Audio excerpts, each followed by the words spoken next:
Okay. Person, any of my family there? I don't see anyone in your family yet. Not yet. Not yet. So Moishi, Connie. No Well, family. not yet. Okay. We'll send a message. Connie's there. Okay. Rabbi, I'm your family, Rabbi. He's from Brooklyn. Moish. Which Moish? No, you're not. Okay, hi Moish family. Okay, everybody.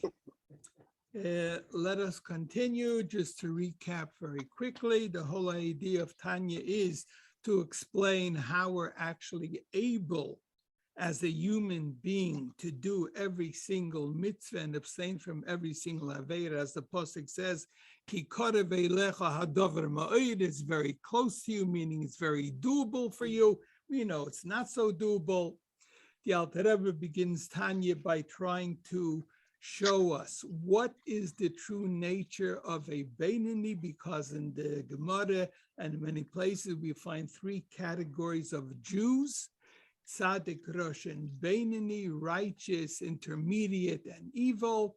What each one is, initially we think Tzaddik is very good, intermediate, some good, some bad, and Rosh is mostly bad. But the Alter Rebbe shows from many, many sources in the Talmud that this is not the case. And in fact, the moment somebody does any Aveda of any kind, he is considered a Rasha. If so, then a Beinoni is somebody who doesn't have a single sin. And that is why, as the Gemara tells us, the Rabbi said upon himself, and the Rabbi was one of the greatest sages who never stopped learning. He said about himself, I am a Beinoni. How could he say such a thing if he knows he never sinned? And he uses many proofs to show this thing. So what basically is the difference between a tzaddik and a Beinoni? If none of them do any sins and both of them do every single mitzvah. So what is it? So basically, the idea is that it is not just the action, it is the person himself. The nature of the person is one nature in a tzaddik, and it is different in a Beinoni. What exactly is that? So in order to explain this, he says, brings down from Rabbi Chaim Vital, from the Arizal, from Kabbalah. Every Jew has two personalities, not just two inclinations, not just a Yetzer Tov and a Yetzer Hara, but complete two personas or two personalities. Each personality leads him in a different direction. The higher personality, it's not the first personality that enters him, but the higher personality is called the Nefesh Halikis, the godly soul, with all of its intellectual, emotional powers and form of fulfilling these powers and these emotions and feelings. But they are all guided and directed towards God, to get him closer to God and to carry out what God wants. That is the whole raison d'etre, the whole being of the Nefesh Halikis. Its whole direction is to connect him to God in every way possible. Then you have the second persona, the second Nefesh, a complete life force, which is called the Nefesh Abahamis, the animal soul. And that is the one that enters the person first. This Nefesh Abahamis has a few functions. Number one, it gives life to the actual flesh, the body of the human being, because as we mentioned last time, the godly soul is too spiritual to interface directly with the physical body. And the Nefesh Halikis, the godly soul, actually uses the medium of the animal soul in its interface in causing the body to do things. But the Nefesh Abahamis is there to exist as a human being with all of the desires of an animal, or as we know, all of the base desires of a human being, not necessarily evil, but all selfish, self-directed, and self-fulfilling. So we are comprised of two complete different personalities. Then he's going to go on to tell us, where do these souls interact with the physical body? The soul is spiritual, the body is physical. Even the animal soul is also spiritual. Where is the point where it connects and interfaces with the body? So he starts telling us, he says, first of all, the place where it interfaces, the nefesh habahamis, the animal soul, is in the blood of the human being. And over there, it distributes life to every part of the body. Just like it is actually the blood that brings life to every part of the body. A stroke is the blood not reaching a part of the brain, any part of the body that the brain does not direct the blood to. If the blood doesn't reach a part of the body, that part of the body will actually atrophy and die because the life force is in the blood. And last week we explained why the blood, if the soul is too spiritual, even the animal soul is too spiritual to interface with the physical body, how is the blood different? And we said the blood has the feature of warmth. The warmth is something which is sort of an intermediary between physical and spiritual, because warmth actually, even though it's something physical, you can touch it, you can feel it, yet it does not have all the characteristics of the physical because it can permeate other physicality.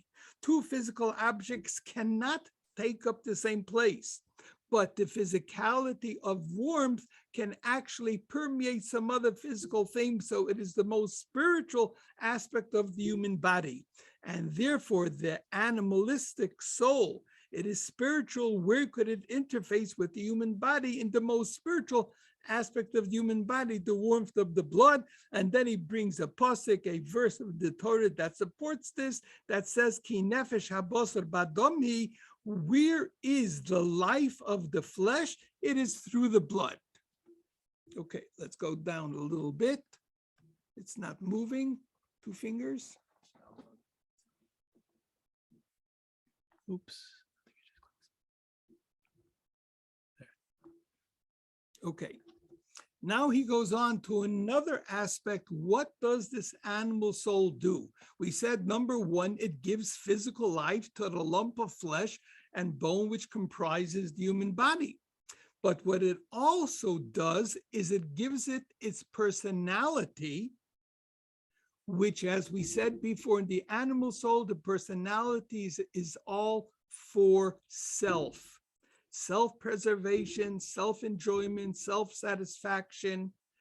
And once it goes into this characteristics of self, basically it is negative. Anything that is just for self comes from negativity, comes from ra. Anything that's connected to godliness comes from kedusha.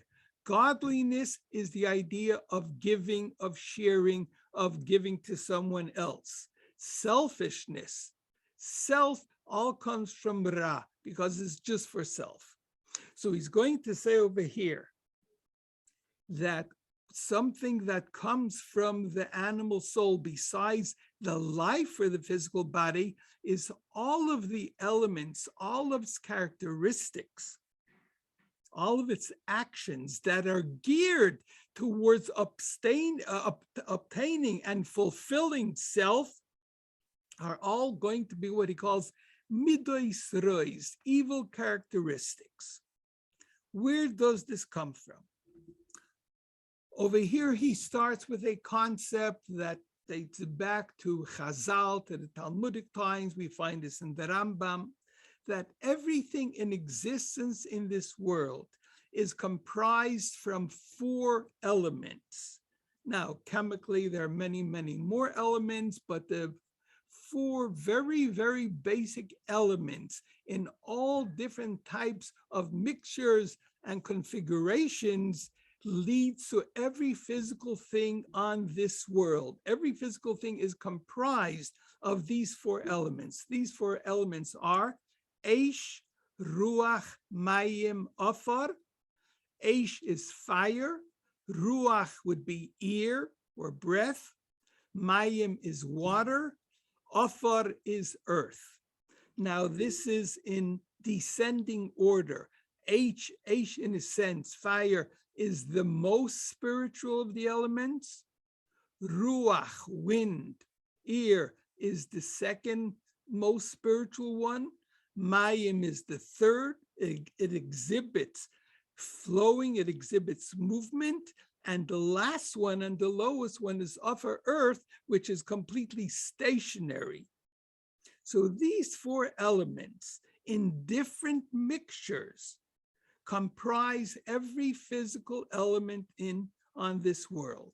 Again, regardless of the chemical elements that we have in science.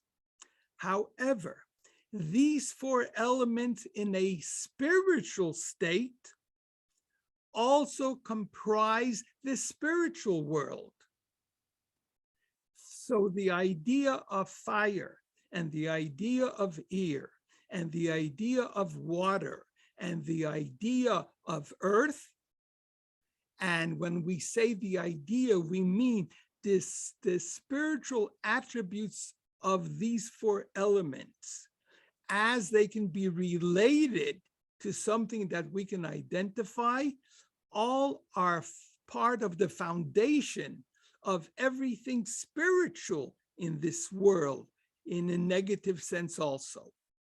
So again, let's say these words over. Umimeno, from it, from the nefesh habahamis, from this animal soul. And as we said before, the animal soul comes from klippa and sitra achra, meaning everything comes from God. There's no power opposing God. If everything is God and God is goodliness and kindness and only godliness, how could anything negative come from him? And therefore, God created this whole realm of negativity, of ra, which he calls klippa, meaning a shell, a husk, which conceals the truth, what is in there.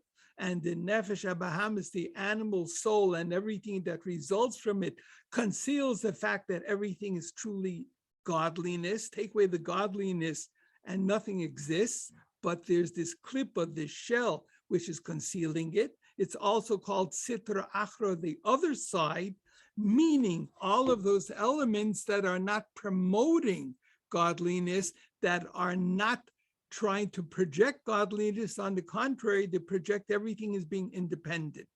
So mimena, from this animal soul, which comes from klippa and sitra achra, concealing godliness, comes the four bad elements.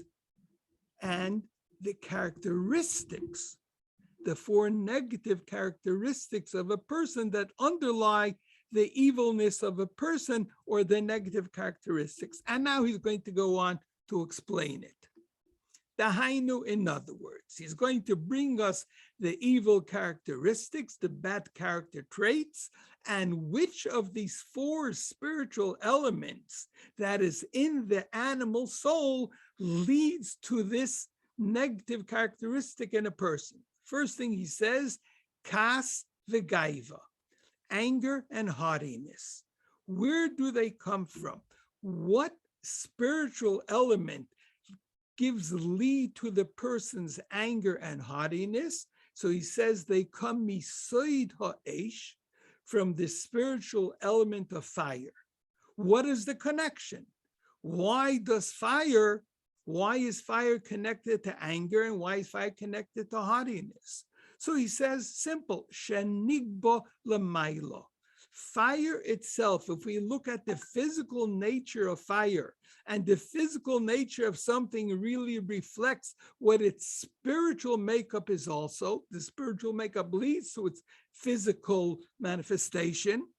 Fire is always leading upwards. It is striving upwards. If you look at any fire, whether it's a candle or a large flame, you take a candle, you turn it sideways, the flame is going to still point up. You turn it down, you'll burn your hand because the flame is still going to be pointing up and the heat will be rising. So that is the nature of fire, to rise.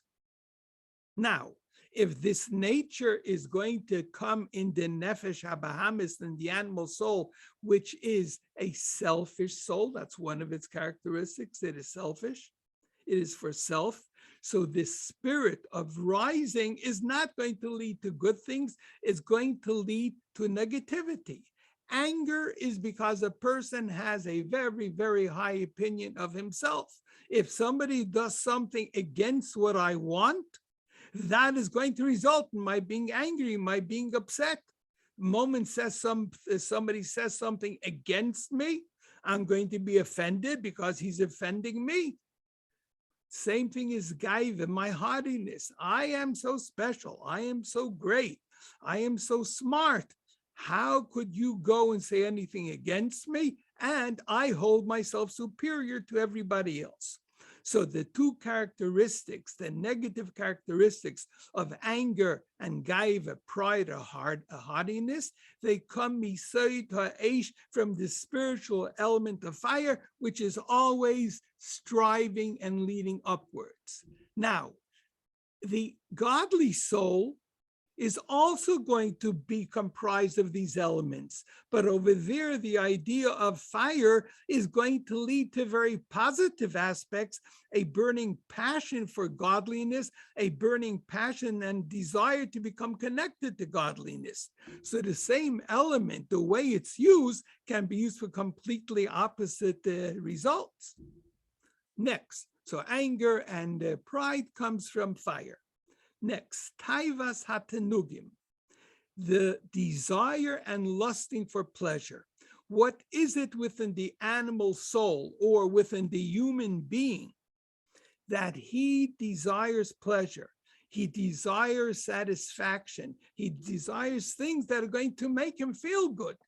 Where do they come from in the spiritual elements of fire, air, water, and earth? Where do they come from? So he says, misoid hamayim. They come, these characteristics, the desire and the appetite for pleasure and for good things, it comes from the element of water. Why? What is the connection? So he says, ki hamayim matzmichim kol minei tainuk. We see the nature of physical water is that it leads and it grows all pleasure, everything that grows, all foods, the sweetness in foods, everything that a person finds tasty and palatable, enjoyable, is from the liquid, it is from the moisture, it is from the mayim in the element. We can take a look at it very simply. In meat, what makes a steak so delicious and what makes meat so desirable? It is the marbling in it. The more marbling, the better it is, the more expensive it's going to be also. And everything that grows from water. You take away water and you're not going to have the sweetness, the freshness in anything. So the idea of water physically is to bring pleasure, and spiritually, the spiritual idea of water causes the person to have such a tendency. So that is mayim. Next, you have ruach, air. So we covered, now why does he skip and he goes from eish to mayim? Good question. I don't know. We'll have to look it up someplace, but he does skip something there. He does reverse the order.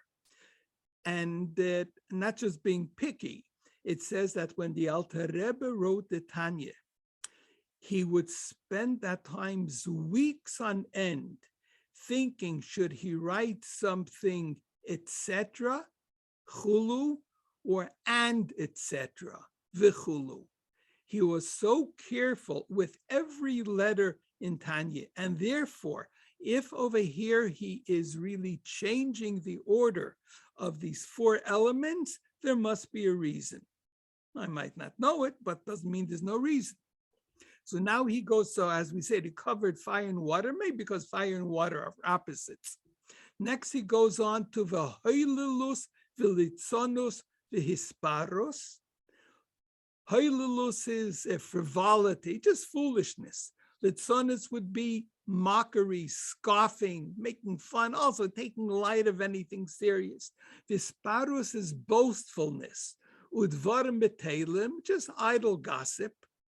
What is the spiritual component of the animal soul that leads to them, to these negative characteristics?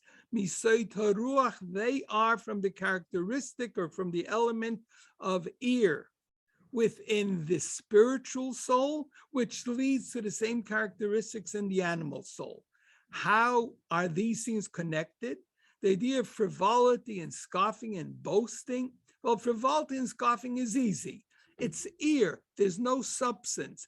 Everything he's taking in a very lighthearted way, nothing serious to him. Whatever he sees, he mocks or he scoffs. He doesn't take anything seriously, which is the idea of ear. There's no substance, nothing there.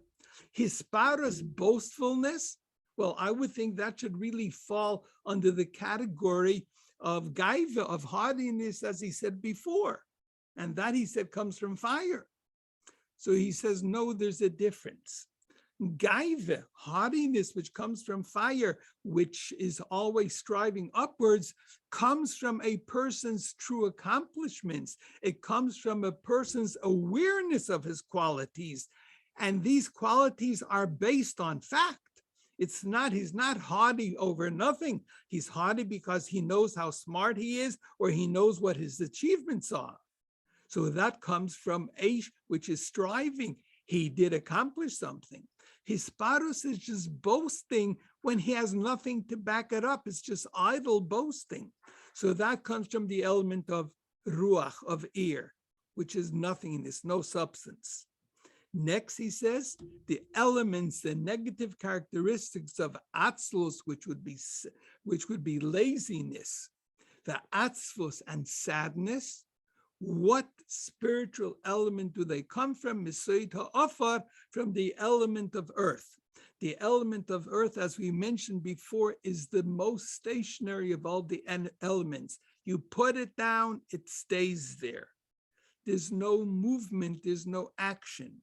So that is in the spiritual sense. In the physical characteristic that is emanated from that spiritual element, and we're speaking about the nefesh abahamis, the negative characteristics is going to lead to a laziness and a depression. Laziness is the idea of not moving, not advancing, not going anyplace. And atzvus, depression, is also, you can have, as he'll discuss later, there's anger, but anger ultimately leads somebody to action. It leads him to do something. It gets him moving. Whereas depression is just depression. I'm not going to do it. I can't do it. He's depressed. It doesn't lead to action. Those are the differences. So over here, he discussed the four characteristics, the spiritual characteristics in the animal soul, which lead to four negative characteristics. Now he goes on to something quite radical. And he's going to say, until now we were saying that the animal soul, which comes from klipa and sitra achra, it comes from concealment of godliness, and the other side, which does not desire to promote godliness, on the contrary, it hides godliness. And therefore we can understand that the positive characteristics of a person, the negative characteristics of a person come from the negative aspect of the soul, the nefesh abahamis, the animal soul. But now he's going to say that in a Jew, the natural good characteristics of a Jew also come from this animal soul. In other words, the DNA of the Jew's animal soul is different than the DNA of a non-Jewish soul. And he uses the word bitol doisam, from their very birth, meaning this is who he is. He did not strive for it. He didn't work on himself. He didn't try and improve himself. His very nature from his animal soul contains midos tovos, a good nature also. And he says, Kamei, for instance, what good qualities does a Jew possess that comes from his animal soul, that comes from his just being a Jew, from because he has this godly animal soul or a different level animal soul? Kamei, for instance, the characteristic of Rachmanis, compassion, ugmilas chasodim, benevolence, being kind, helping another person, being charitable, worrying about another person. Ba'ois mimeno, come from it, come from the animal soul of a Jew. Meaning the nature of a Jew, the DNA of a Jew, his animal soul contains a nature. But the nature is not just negative characteristics, as we mentioned before, but they also contain positive characteristics. By his very nature, by his birth, a Jew is more compassionate, a Jew is more kind and benevolent. As the Talmud tells us, there are three things that identify a Jew. They are Baishonim, by nature they are shy. Rachmonim, they're compassionate. V'goim lechasodim, they're benevolent. But then on the other hand, paradoxically, it says that Jews are the azus or azim sheba'umais, that they are the most, the biggest chutzpah. Jews have to have terrible chutzpah. And I would think that being baishonim, being bashful, is really the opposite of having chutzpah, and yet both of them are true. They are baishonim, that by nature a Jew is not a very loud person. That's not really who he is. Well, I guess in America we sort of changed a lot of it, but still a Jew by nature is not as boastful, is not as loud. But being boastful, being loud, being shy does not go against the other extreme, that he's also the most chutzpahdik, the most nervy of people. And this is because in order to exist in a world where we are different, to be a Jew means that we cannot go along with the mainstream, not in the way we dress, not in the way we think, not in the way we talk, not in the way we act. We, following the Torah, always are going to distinguish ourselves from everybody else in our very culture. To do that, one has to have guts, to go against the majority of the people, to go against society. And that's what Jews are always putting up with. And that's one of the reasons why there's always anti-Semitism, because we're always different. We're standing out by our very nature of being different. We're showing somehow that what you do is not for us. If I act differently, it must be because I think I am better. That's one of the ideas behind anti-Semitism. But he is saying that over here, the good nature comes from the animal soul. How could it be? If it's an animal soul that is obscuring godliness, that's not promoting godliness, and as we said before, goodness comes from godliness, where does this goodness come from if it's from the animal soul, which comes from klippa, from concealment? We'll get into that, Amir Hashem, please God, next week. Any questions? Is anybody still there? I don't know if this was working. It was. I don't think it was. Anybody's on? Yes. We lost everybody. Okay, everybody. No, we're here. We're here. Thank We're you. here, Uncle Rabbi. Oh, okay. Thank you. Thank you. Take care. It was just pretty deep, Rabbi, to absorb all that. So We'll continue. left me a little speechless. Yes, absolutely. Okay. Be well.